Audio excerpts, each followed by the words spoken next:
So guys, so, subukan natin hulihin yung pinakamalaki. Ay, andun sa ilalim yung pinakamalaki. Hirap yun hulihin. Andun. Teka. Then medyo mas malaki pa para makita nyo kung gaano ito ka. Kalaki ha. Ako, madulas pa naman ito hulihin. Ay. Ouch. Kasi yung ano nila, nakakasugat. Ang tawag doon. Alam, hirap naman hulihin.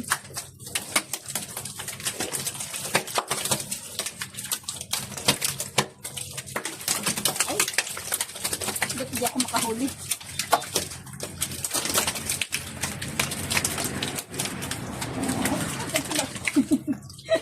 Tumatalon man.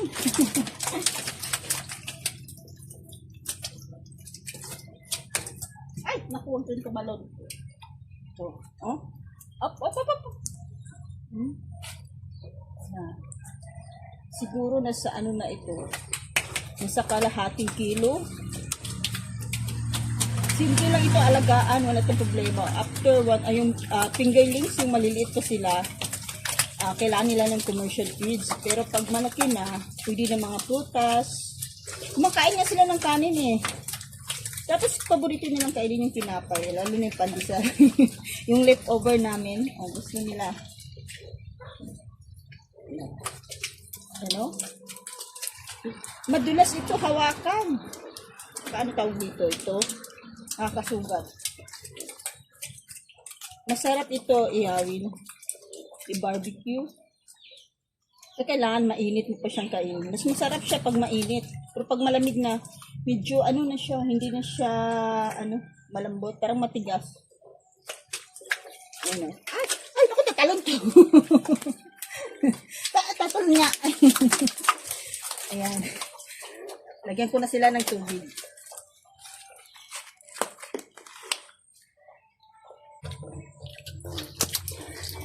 Ay, andun ang pinakamalaki. Yun ay nagtago pala doon.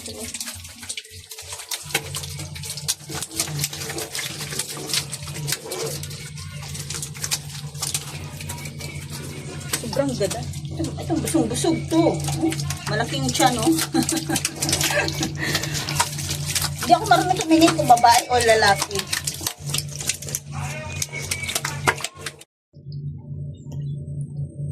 Sila. Yan yung libangan ko, ha. Araw-araw ko pinapakain. Ayan. Pinapalitan yung mga tubig nila. Dati maliit lang.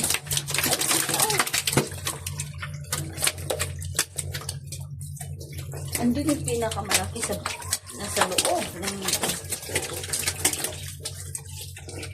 Doon kasi sila nagtatago. Ayan.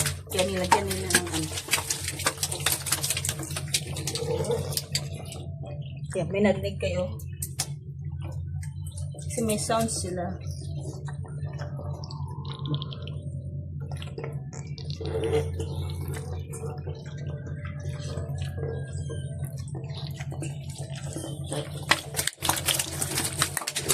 Ayan. Marunong silang tumalon. Ayun ako. Ayun na, baka mabubog na yung katawan nila. Ay. Ito parang nasa ano to, nasa 1 kilo ata. Madulas ito hawakan. Oh my God.